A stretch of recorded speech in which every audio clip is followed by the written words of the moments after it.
Well, hello everybody. It's nice to be back with the symposium again for me, and we have two very, very distinguished speakers today, who I think you're already familiar with from previous symposium events. I will provide no elaborate introductions, simply say that we're very honored to have both Bob Legvold and Dmitri Trenin with us now. The title of today's event or panel is Russian Futures. And so let me just describe, as I see it, how we'll proceed. Obviously, both Dmitri and Bob are most welcome to offer their personal judgments and opinions at any point. But the goal here, the sort of larger goal, is to understand the thinking and the position of the Russian government at the present moment. And so that's where my questions are going to, that's where they're going to go. And I will work through three sets of questions, chronologically organized. The first about where things are at the moment, the second about near-term goals, and the third, once again, emphasizing the viewpoint of the Kremlin, what the opportunities look like, and what the challenges look like. That will be my third question. So let me dive right in with the first one, and we'll start with Dmitri and then turn to Bob. In terms of the present moment, what is the situation? What is the outlook? We're speaking end of July 2022, and sort of where things stand in your view as the government is surveying the scene. Thank you, Michael. First, thank you for very clear questions that you're putting to us. And let me say at the beginning that it's a big pleasure and a great honor to be on this panel with Bob Legvold, and a panel that's moderated by you, Michael. Thank you very much. Really, really feel privileged. It may have not been supposed to be that way, but since February 24 this year, Russia lives in a different world. And I would posit to you that the 30-year-long period of post-Soviet Russia that started in late 1991 is over. And we are in a different place. Well, still in Russia, but we are in a different historical period. It's too early to call it, to give it any specific name. I think we are in transition to something that would be very different from, certainly from the past 20 years, and also from the periods that started, as I said, with the downfall of the Soviet Union. The confrontation with the West that started back in 2014, again in Ukraine, or over Ukraine, and basically has been gaining momentum ever since, has morphed into a full-scale hybrid war. This is something that Russian officials are using, this description, this term, the Russian officials are using with increasing frequency, a full-scale hybrid war with the United States and the combined West. Ukraine, from that perspective, is seen as a battlefield. Ukraine is not something that caused it. Rather, it is the geographical area where this hybrid war is being fought in the format of a proxy war. So from the perspective of the Kremlin, and you've instructed us to talk about in terms of how all these developments are seen by the Russian decision makers and the Russian establishment. So from the standpoint of Russia's decision makers, this is a war, proxy war against the United States and its NATO and other allies. Again, it's important to note that for the Russian leadership, the war did not actually start on February 24th this year. It has been going since 2014, when Ukraine used military force to suppress separatist, or however you want to call them, anti-Maidan forces in eastern Ukraine. Essentially, this hybrid war is seen as very serious. It is on a par with the Cold War of the 20th century. And it is seen as a struggle for survival of Russia as a sovereign state, which means that Russia's defeat in that war would not only rob it of any chance to redo the military political setup in Eastern Europe, including in Ukraine, but it might lead to the to instability within Russia, chaos, and another fall of Russia, following that of the Soviet Union 30 years ago. That said, there is no substitute for victory.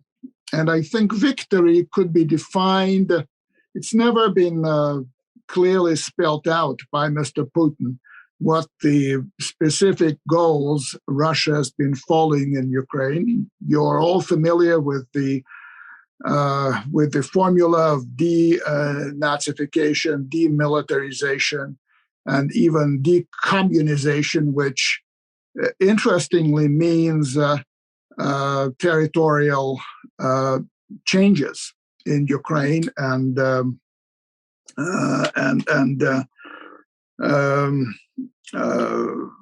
gains, territorial gains for Russia in the south and the east of the country that are populated by Russian speakers mostly.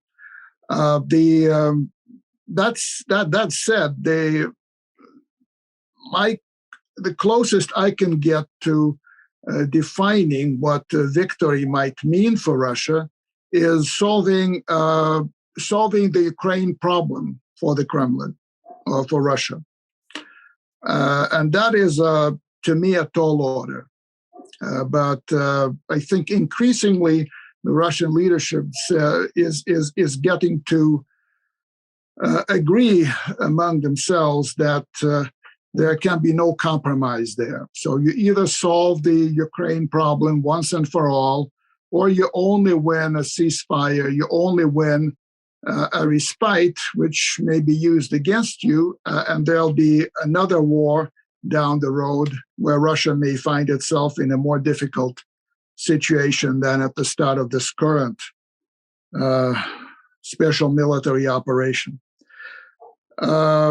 The main front line, however, does not pass through Ukraine. It passes through Russia itself. I said that it is a war of survival for the Russian Federation as it's currently constituted. And the most important issues for the Kremlin and the Russian government are the political cohesion of the nation, successful economic transformation away from the post-Soviet setup, winning technological sovereignty, which will take a long time and yet is absolutely indispensable if Russia is to achieve the status its leadership aspires to, and find something akin to a set of values, a set of ideas, something of an ideology, not as rigid and comprehensive as Marxism-Leninism, and yet something that could be shared by the Russian elites and the Russian people. And while Russia is going through that fundamental transformation, the leadership is at pains to keep the appearance of things being normal. The leadership insists that ordinary people are not affected by what's going on in Ukraine, and that they are as much as possible protected from the adverse effects of very substantial and sweeping Western sanctions. So this is for some foreign visitors to Moscow. It's a weird sight. People expect to see a country at war, a capital of the country that is isolated from the rest of the world, and they see nothing like that. They see the city of Moscow as vibrant, as viable as it's ever been, and it's of course a few Western shops and few Western eating places are no longer there, but that is more or less a footnote to the picture. So let me wrap it up that by saying that from the standpoint of the Russian government, this whole thing is of long duration. They think in terms of the next 30 years or so. So this hybrid war is believed to take at least as long as the Cold War, and the relations with the West, looking ahead, are deemed to be completely adversarial. However, the government insists that there is no global isolation of Russia. Russia is turning to the non-Western part of the world, the East and the South, the global East and the global South, as Russia's partners. And indeed, the slogan of the Russian leadership is that those who are not against Russia, those who do not sign up to the sanctions regime and U.S. policies toward Russia, are to be treated as Russia's partners. So let me stop here. I'm sorry it may have taken me a bit too long to respond to this question. Not at all. No. Thank you so much. It's a very rich and helpful lay of the land. I would say, of course, we'll turn to Bob in just a moment. This notion of a 30-year conflict that is, as you define it, vis-a-vis the Russian government, a hybrid war between Russia and the West. I don't think that that's conventional wisdom yet. Over here on this side, I think the expectation is that things will be relatively short term, and I think the focus in the U.S. is a bit more on the territory of Ukraine rather than a hybrid war between Russia and the West, or the West and Russia. So that's a very, very helpful point to bring and to mix into the conversation. So, Bob, let me turn to you and ask really the same question about where you think things stand in the viewpoint of the Kremlin. Well, thank you, Michael. I start by saying it's a pleasure to be back with those of you who are participating in this year's Monterey Summer Symposium on Russia. I've done this for a number of years, and it's always one of the delights of the year to be with you people. I'd also say at the beginning that, as Dmitri said at the beginning, a pleasure for him to be with the two of us. It's a particular pleasure for me to be with him and with Michael. I start by telling you a story. When the Ukrainian crisis erupted in 2014, as Dmitri's referred to it several times in his analysis of where we are today, I was preparing a book which was published. It was called Return to Cold War, and I argued after 2014 and the crisis that we were again in a new Cold War, fundamentally different from the original Cold War in at least three respects. That is, it wasn't driven by the basic ideological animus of the original Cold War. It didn't unfold continually under the cloud of nuclear Armageddon, and most particularly, it didn't engulf and encumber the entire international system as the original Cold War had. But that I thought in several respects it was very much like the original Cold War, and I laid them out. The reason why I seized on the idea of Cold War was because of Dmitri Trenin.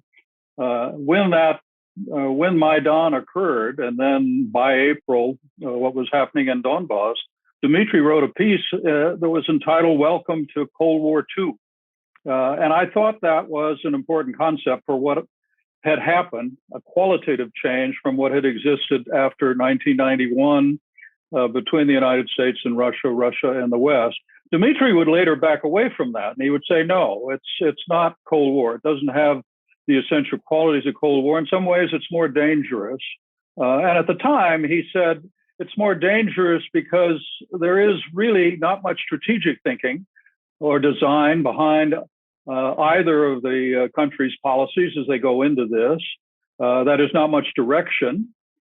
Secondly, and even more importantly, whatever were the informal rules or guidelines, guide rails of the original Cold War, they had now been removed. And third, he argued, unlike the original Cold War, particularly its later stages, there was a complete lack of mutual respect between the two sides. So that's where Dmitri was on this issue of Cold War and how long we've been in it.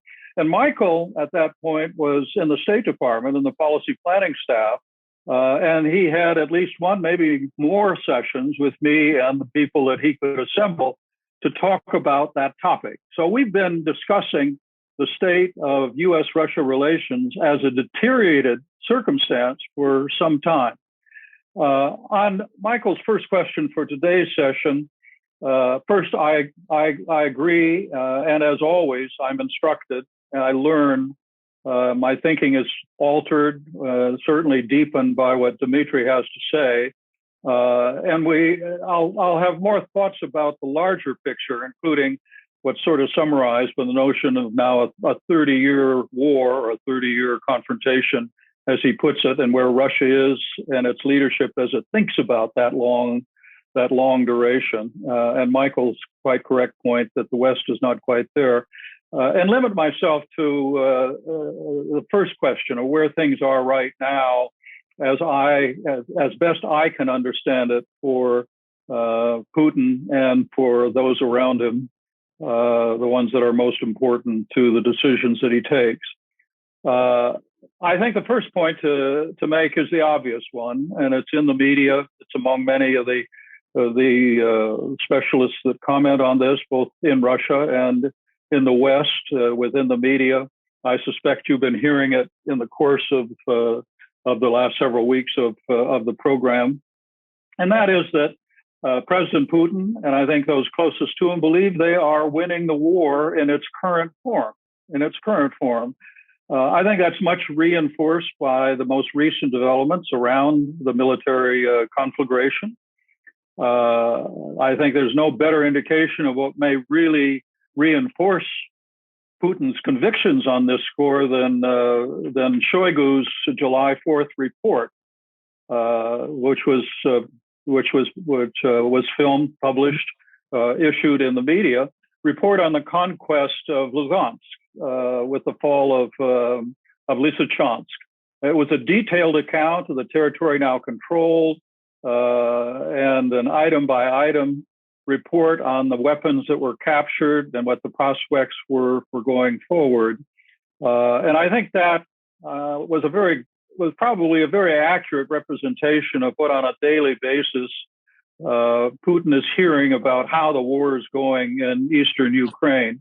At this stage, primarily in terms of offensive actions, Luhansk and the current focus in Donetsk, but also in the other two oblasts in Zaporizhia and in Kherson.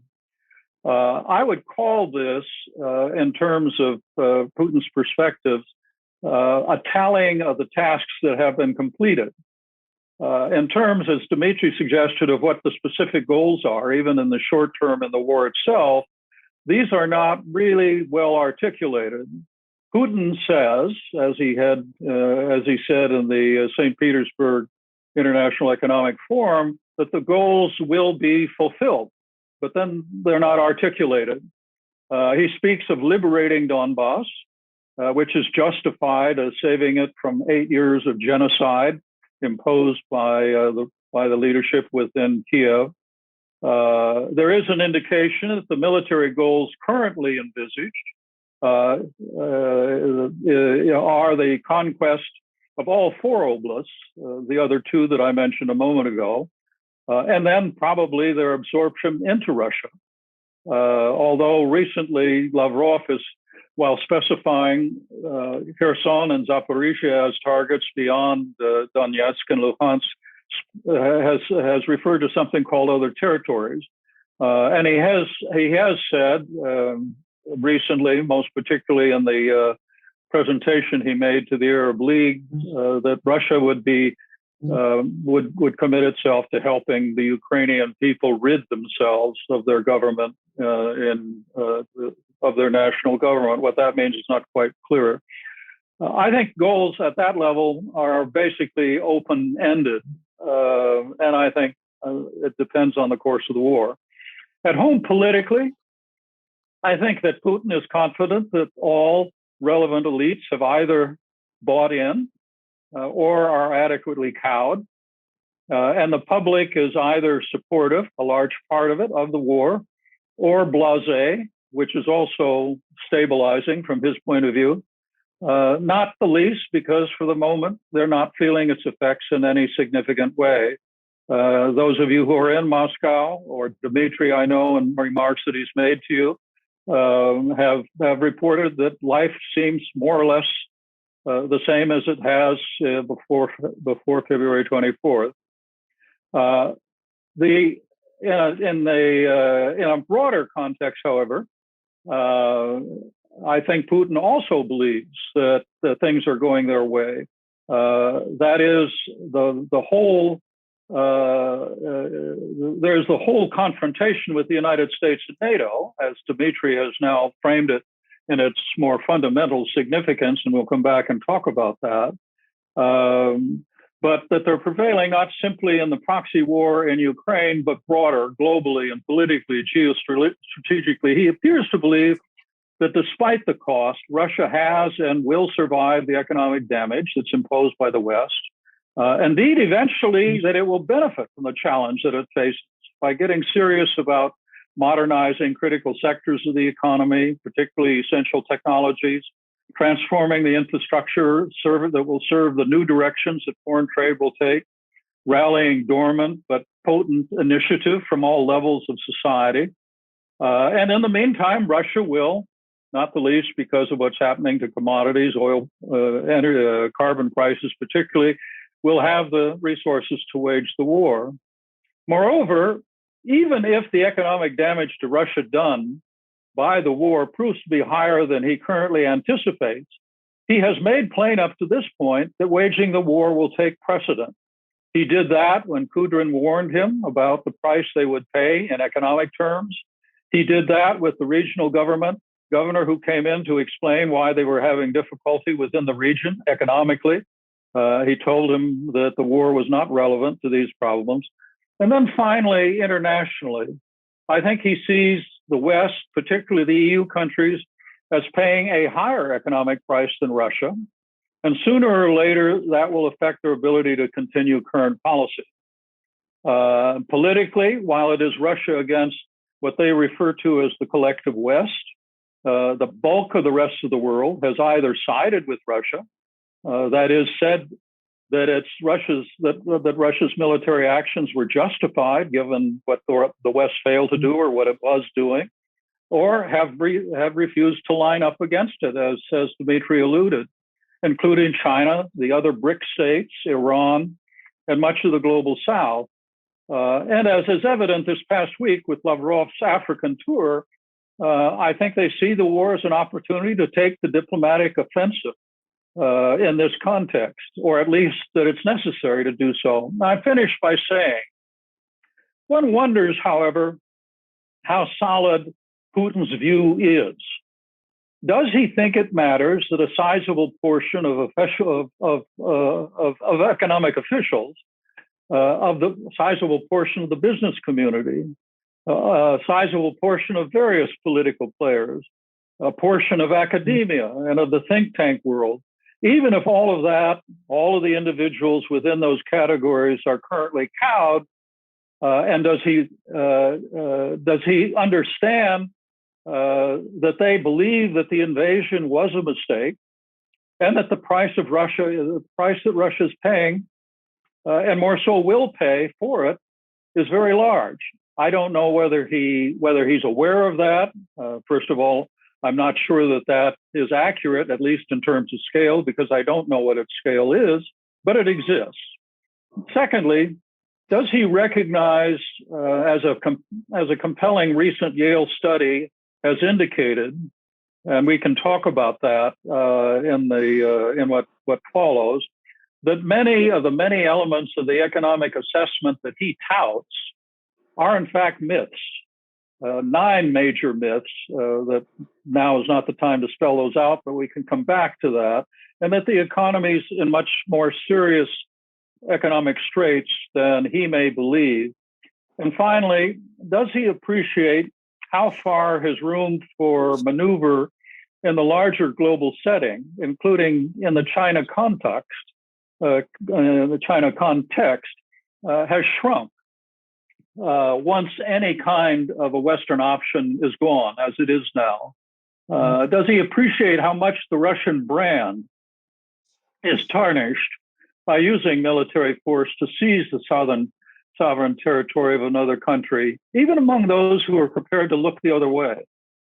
Does he understand how little the BRICS, Iran, and the global South can actually do for Russia, either strategically or economically, at any point in the near future? So those are questions in my mind when I look at my best, from the best that I can do in sketching how the world, I think, looks to Putin right now. And that's Michael's first question. Where are we at the moment? Wonderful. Thank you so much. Since you mentioned the Office of Policy Planning, I have a fond memory of inviting Dmitri to speak there. I think it was in October of 2016, shortly after the UN General Assembly meeting. So I personally have been benefiting from the expertise of the two of you for quite a while, as you point out, Bob. Let me turn now to my second question, and I'll start with Bob and then go to Dmitri. And some of it, Bob, you've already alluded to, and you as well, Dmitri. But let me ask the question, sort of as precisely as I can. I want to ask you about near-term goals for the Russian government. By this, I don't mean some of the broader strategic questions that you've just been discussing a moment ago, but maybe a bit more the practical questions. And first, the military decisions that are on the horizon, the balance between perhaps going on the offensive and shoring up manpower. If this is to be a 30-year conflict, obviously, the first year is not when you would want to expend all of your resources. So the first part of the question is about military steps that the government may be considering. Secondly, and Bob, you've mentioned this already, matters of geoeconomics.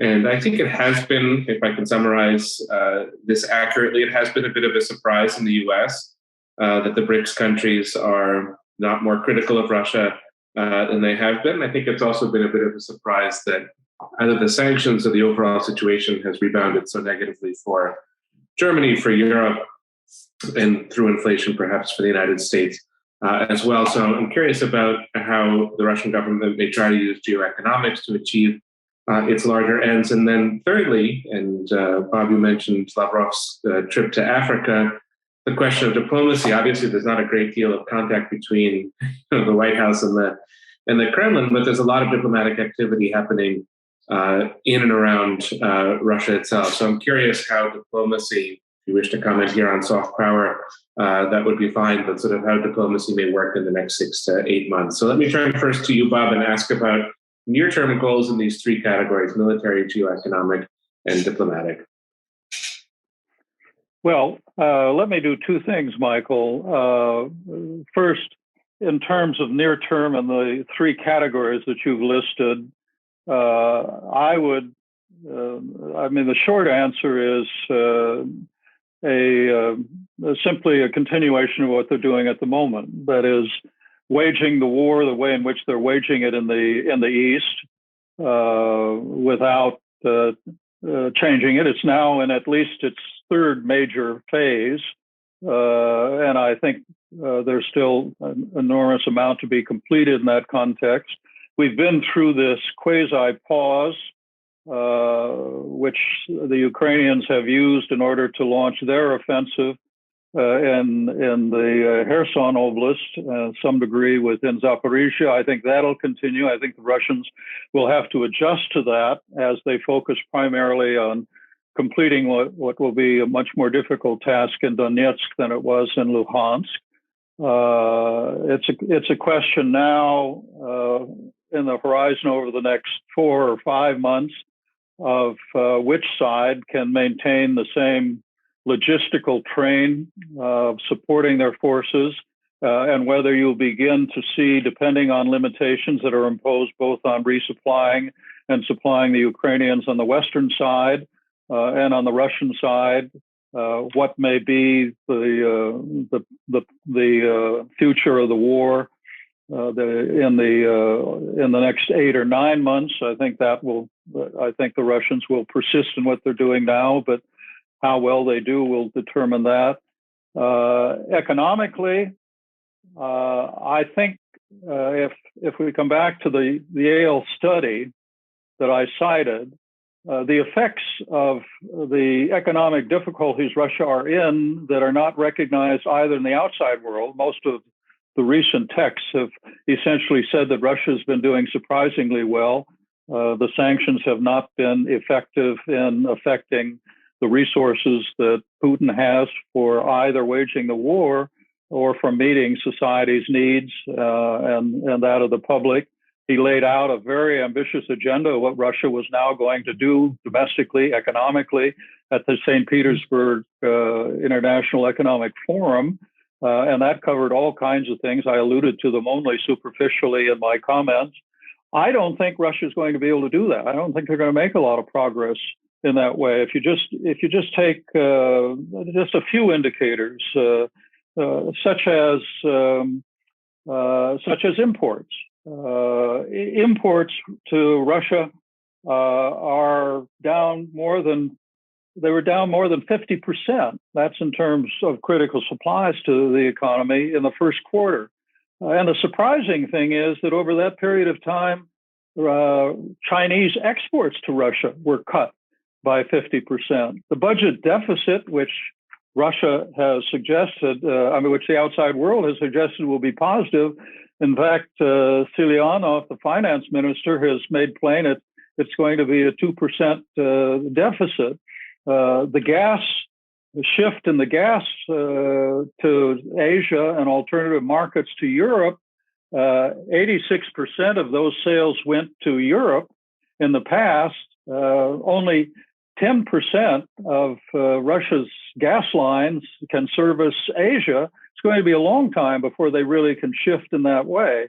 So in answering your question, in the near term, I don't know how soon those realities, and there are 4 or 5 more that I could add to it, drawn on this report, are going to hit home. It's not just a question of inflation and how that will affect the public, and whether they'll be able to get the 16% now down to 4% as the target, whether the negative growth is going to be 6% as they now project, or more than that.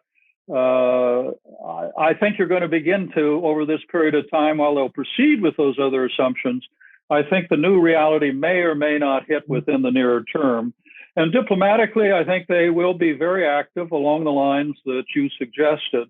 But if you'd permit me, I'm going on a little too long because I have answered your questions. What I really wanted to do was sort of broaden the response to your second question, and in fact, pick up on where Dmitri left off. Remember, Dmitri was saying that formally, and what most of us understand, the goals were, as he said, in this category of 3, denazification, demilitarization, and decommunization, which he noted has the territorial component to it. But he believed that really the single central primary objective was to resolve the Ukrainian question once and for all, and that would open this longer term. For me, if I summarize very quickly, and we'll see whether that stimulates discussion, I'd be interested in Dmitri's thoughts on it, your own thoughts on it.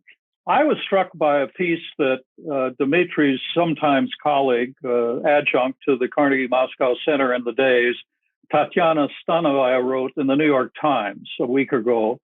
And she laid out with using a matryoshka as a metaphor, 3 goals for Putin at this point to understand him. The first of those were territorial ambitions, and we've been talking about that. I won't go over that. The second was, and it's related to Dmitri's point about solving the Ukrainian problem once and for all, and that is forcing a Ukrainian capitulation. And by capitulation, she meant 2 things, or one large thing that contained another.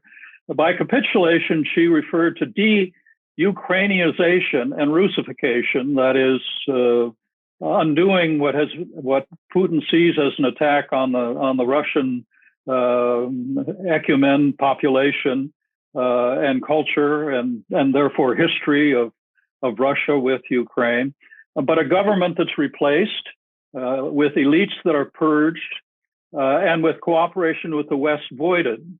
He thinks that it won't happen immediately or overnight, but that it will emerge over the next year or two by a Ukraine that is exhausted by war, unable to function normally, and deeply demoralized. And the question is that accurate? Is that the way in which Putin currently is calculating?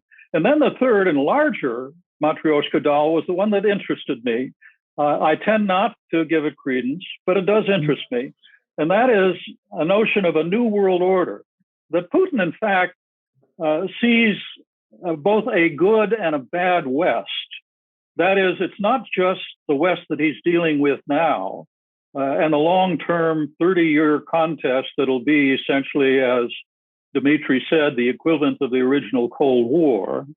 And that's the only West that's possible.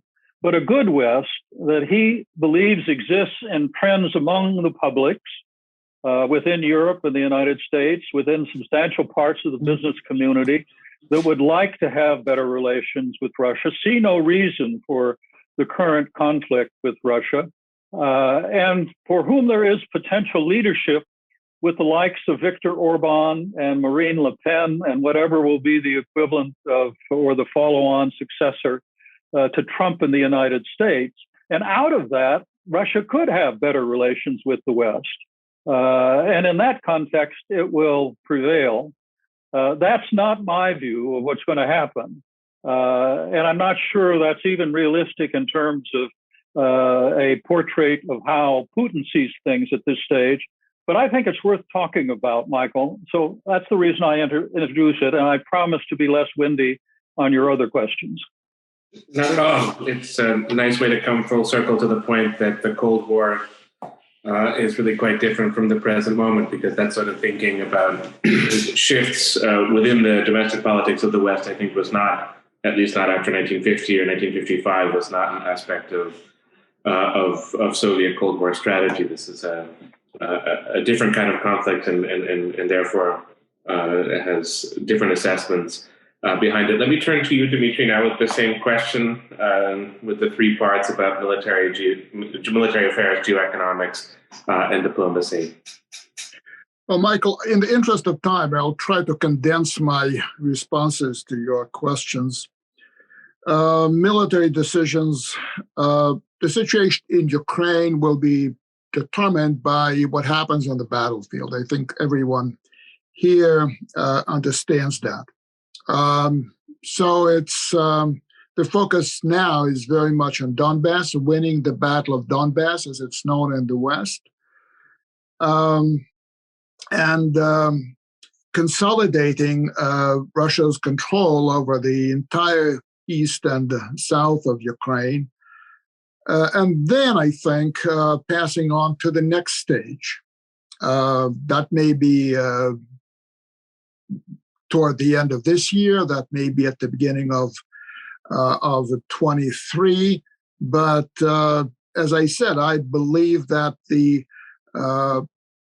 Russian military objectives in Ukraine have been expanding recently, and the places like Odessa, Kharkov, and even the left bank of the Dnieper River are being more often discussed as the areas that Russia must take under its control, and very importantly, that no area that has been gained by Russia in Ukraine should ever be abandoned to Ukraine, as they abandoned territory near Kiev, as they abandoned territory near Chernigov at the beginning of the campaign. So that, I think, is the most important part of the current strategy. In terms of geoeconomics, no one expects very positive results in the near or even medium term. I think people are bracing for some very hard months through the end of this year and beyond that. I think that those who are running this calculate that the next 4 or 5 years will be very hard for Russia economically. This transformation of the economy, this fundamental transformation of the economy, will take time, and there are many inbuilt obstacles to successful transformation, as we all know, within Russia. So it's not going to be easy. It's not going to be smooth. It's going to be very, very difficult, maybe as difficult as the military campaign. In terms of diplomacy, I think that Russia will be continuing with this focus on the non-West, something that's clearly long overdue. There's been a public relations campaign within Russia for turning to the East, turning to the non-Western part of the world, but that was mostly lip service. Now there's no other option but turn to the East, turn to the global South. And I believe that Russia will be doubling down on that. That, I think, are the most important things. And let me react to what Bob has just said. I appreciate that what I call the solving of the Ukraine problem will be extremely hard. But I think that judging by the tone of the statements by the Russian leadership, there is more and more emphasis on not stopping halfway, on doing the job with Ukraine in such a way that we don't have to return to the Ukraine issue a few years down the road. In a way, this is refutation of Putin's earlier strategy, his 2014 strategy, when he stopped having one control over Crimea, and then essentially allowed Ukraine to consolidate itself, hold a national election, and there were illusions about possibly doing a deal with the newly elected President Poroshenko. I think that they realize now that if they want to have stability on the southwestern border, they will need to have a different political setup in what remains of Ukraine at the end of the day. So I think that's where I'm not saying that this is how things will end, or where I'm not predicting that this will happen, but I'm suggesting that is the trend line, increasingly noticeable in Russia. With regard to the New World Order, absolutely, there is, as I said before, I think I started with that. The enormity of the task appeared not on the 24th of February, but after a few weeks. And I think that the enormity of the issues that Russia has to deal with is only becoming visible as things proceed in Ukraine. And the New World Order is seen as the long-term goal for Russia. There it will need much closer than ever before collaboration with non-Western nations. So this doubling down on relations with the global South and the global East will not be focused simply on compensating for what Russia has lost in the West or with the West, but rather this is an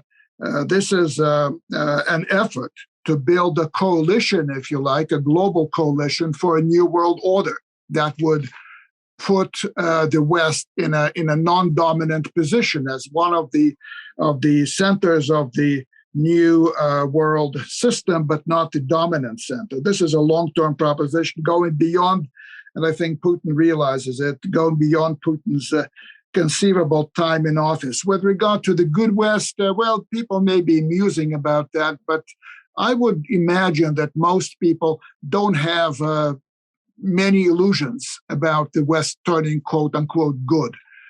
Most of them, I think, would agree that the West in the foreseeable future will remain as adversarial, as hostile as it has been in the last few months, or some people say in the last few years, or other people will say it's ever been that way. So there's less optimism on how on whether the West can turn into a good geopolitical entity for Russia in the foreseeable future.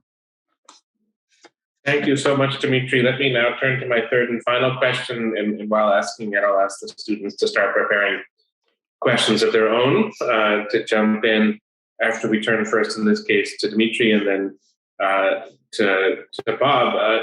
Summarizing some of the comments that both of you have made, I think one could argue that the break with the West in 2014, although it felt momentous at the time, was in some ways superficial or partial, as you've just said. Dmitri, and the break with the West that we've seen in the last couple of months is, to be sure, much more profound. And I think it's safe to predict whether there's a good West and a bad West, or a good Russia and a bad Russia. In the terms that people argue over these things, it's safe to say that this break between Russia and the West is going to be enduring. In other words, not a matter of months, but surely a matter of years, if not of decades. With that as background, let me ask the question again, emphasizing the purview and perspective of the Russian government and the Kremlin. If you could identify one opportunity that's embedded in this break with the West. I know, Dmitri, you've already suggested some of this, but perhaps just to tie the point together. And then after that, one challenge that follows from a break with the West, which, as you poignantly described, was not quite visible on the 24th of February or the first few weeks after, but then started to become visible as time passed. So one challenge and one opportunity in the eyes of the Russian government. I'll start with you, Dmitri. Thank you. I think that, again, let me say, before I talk about the challenges and opportunities, I would say that the good West is as much of an illusion as a good for Russians as a good Russia is for people in the West. I think we'll have to deal with the real West versus real Russia. Again, in the interest of time, let me be very succinct, just naming some of the challenges and then opportunities. The challenges are obvious: financial dependence, technological dependence, trade flows orientation, stubborn resistance by the Ukrainian forces, massive Western resources in information war and its conduct of the information war, anti-Russian solidarity of the collective West, which seems very strong, outflow of some categories of Russian workers, like IT specialists, disinvestment from Russia, canceling Russia campaign across the board, sports, culture, humanitarian, Western pressure on non-Western neutrals. Do not deal with Russia. Do not buy things from Russia. Otherwise, you will have to face secondary sanctions. Disappearance of neutralism in Europe, Finland and Sweden, and I would say in a different way, Switzerland and Austria and Ireland. There are no neutrals anymore in this Europe. losses that Russia has sustained and will continue to accrue in this war. Unmet, I think we're over the hump with that, but still unmet expectations of swift victory, maybe war weariness at some point, and the need to, last but not least, the need to rehabilitate the areas of eastern and southern Ukraine under Russian control and reintegrate their populations, re-educate them, re-socialize them within the expanded Russian Federation, which in its borders will not be recognized by the West, or I would say by the international community as a whole. Opportunities. Shaking off various forms of dependence on the West. In a way, Russia is poorer, but it's freer from the West than it used to be. A real push toward nationalization of Russian elites. The chips are down. You're either with us or against us. You have to choose, and if you choose to stay in Russia, then you will have to abide by the conditions, wartime conditions, essentially within Russia. A surge in active patriotism. There's a lot of volunteerism. So a lot of what the Russian military are getting on the front line does not come from the Russian Ministry of Defense. A lot of that comes from private Russians, private companies, etc. This is something that we have not seen before. As I mentioned, with regard to the Russian elites, there's some sort of a self-selection of Russian elites and the wider Russian public. The consolidation of those who remain within Russia around the Kremlin, the demise of pro-Western groups and sentiments within Russia, demise of pro-Western liberal opposition, support for the long-delayed turn to the East. I mentioned that already. Freedom from the obligations assumed in the era of failed Western integration, Russia's failed Western integration, and the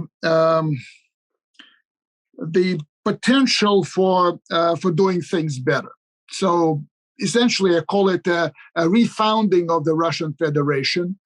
And if Russia succeeds to build itself on a foundation that is more economically solid, that is more technologically advanced, that is more politically inclusive, and that is also supported by morals, by some values that the first iteration of the Russian Federation clearly lacked. It was all about money, money, money.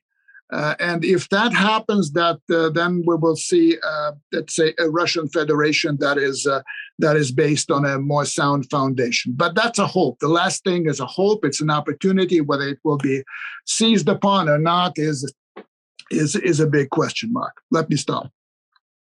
Thank you so much. It just occurred to me when I was listening to you speak, Dmitri, that the points you made about volunteerism and patriotism have been very thinly reported on, if at all.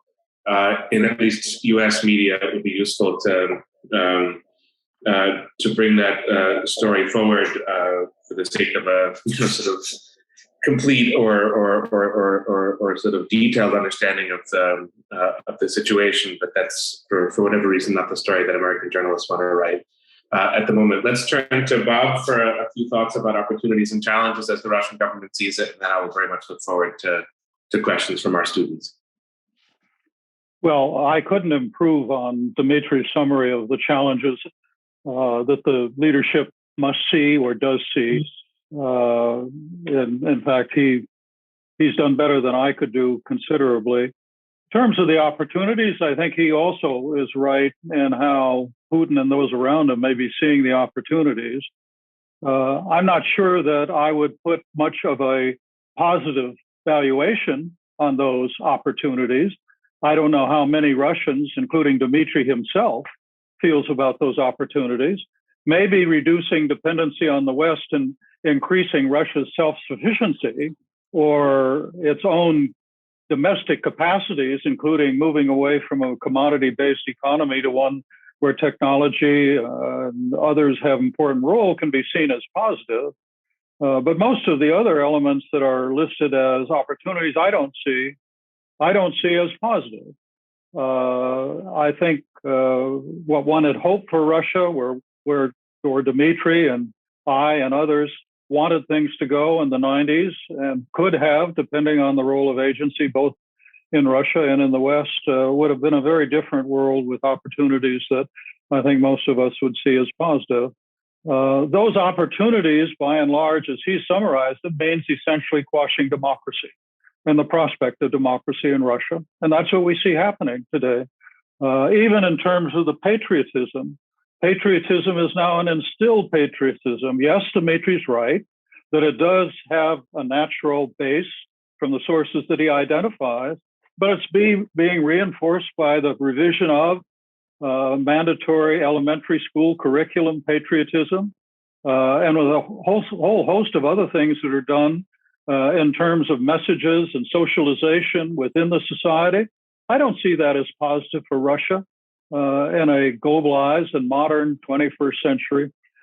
So mine is a kind of, if you will, personal normative reaction to the judgment about opportunities. I think Dmitri's right about the way in which Putin and those around him see the opportunities.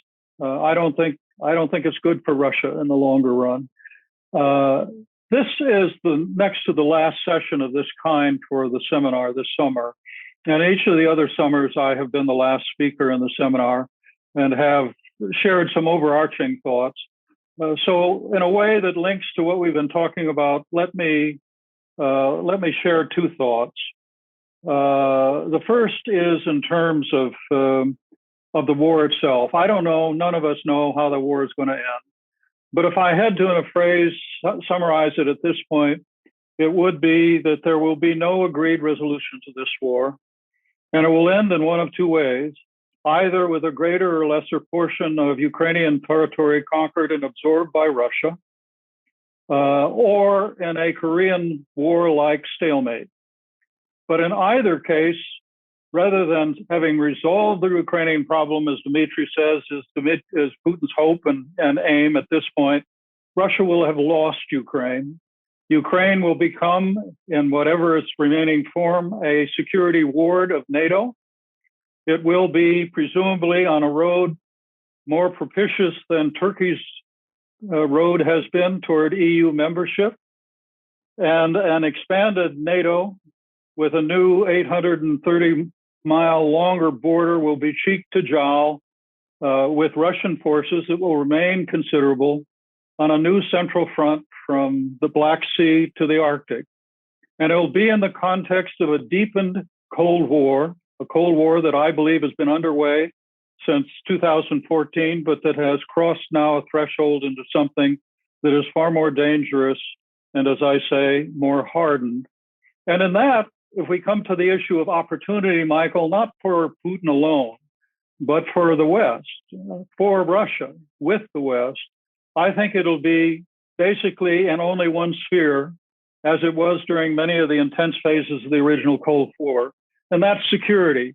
It won't be in terms of the broader set of issues that occupy societies and their interaction, economic and social and cultural and otherwise. It'll be security. And it could be even in the context of the present Ukrainian war, a return to strategic nuclear arms control. I can imagine that Putin and the United States, depending on how tense the war in Ukraine is, would recognize that the deadline for extended New START is arriving. They had made a start on strategic dialogue, a strategic stability dialogue that had been agreed to at the Geneva Summit in June 2021, that had two working groups that were appropriate for addressing the next stages of arms control. And come October 22, that'll be the 60th anniversary of the Cuban Missile Crisis. The two countries will still have almost 90% of the world's nuclear weapons. They'll have increasing dangers of a nuclear relationship that's not managed because of what's happening in this hardened Cold War. Conceivably, they will, as they did in the Cold War after the Cuban Missile Crisis, return to some effort to manage it through forms of arms control. But the other area, in the area of security, along this line now that I've described from the Black Sea to the Arctic with a new 830-mile Finnish extension will again be increasingly dangerous, more dangerous than any time during the Cold War, other than the Berlin crises from 58 forward. And there will be a reason to re-examine the guardrails they've dismantled over the last years of the current Cold War. That is some kind of limitation on forces deployed forward, equipment deployed forward, and the risks that Sam Nunn has always worried about, the risk of surprise attack, diminishing that in that context, revitalizing open skies and the amended or adapted Vienna document for greater transparency and monitoring, therefore predictability and dealing with the risks of unpredictability, maybe even a return to what was promising in the post-December diplomacy of a moratorium on the deployment of intermediate range ballistic missiles within Europe, and therefore that nuclear dimension. I see that as possible within this context. I see nothing else. Yeah, thank you so much, Bob. Not wishing to douse your already very cautionary comments with still further pessimism. I think that domestic politics in a lot of countries would complicate even those efforts at arms control and those kinds of negotiations at the present moment. But that's a conversation for another time. Michael, if you'd permit me, the 1 second point, maybe this will lead into the conversation itself. Dmitri's notion has two elements that I'd comment on very, very briefly. The first is Russia now will be engaged in building a global order that's focused on what he calls global East and the global South, that'll be non-West, and that'll be an attempt to balance against and even diminish the larger impact of the West, the United States in particular, on the global order. I've just written a piece in which I focus on something that's not been central. It's been an issue in this symposium, I know, but it's not generally central, and that is the U.S.-China relationship. It's a piece that's called Two Cold Wars in a New Bipolar World. And it focuses on the pathway that the United States and China are on now to a Cold War. They're not there now, but if they get there, how that will engulf the entire international system, how it'll transform it, and when it intersects with a U.S.-Russia Cold War, how it will transform the global structure, that is the structure of the global system, into a bipolar world. That's the first comment. I realize that may be rejected out of hand by many people who hear it or read it, but it's my concern now. And it's one of the reasons why, in the case of the China context, I rally so strongly to the work of Kevin Rudd, the Australian Prime Minister, who I think is extraordinarily wise, worried about where we're going right now in the U.S.-China relationship. His metaphor is of two welders in a garage without their rubber boots. The cement floor of the garage is wet and the wires are uninsulated and sparks are flying everywhere. They ought to begin paying attention to their circumstance. And he argues for managed strategic competition in that context.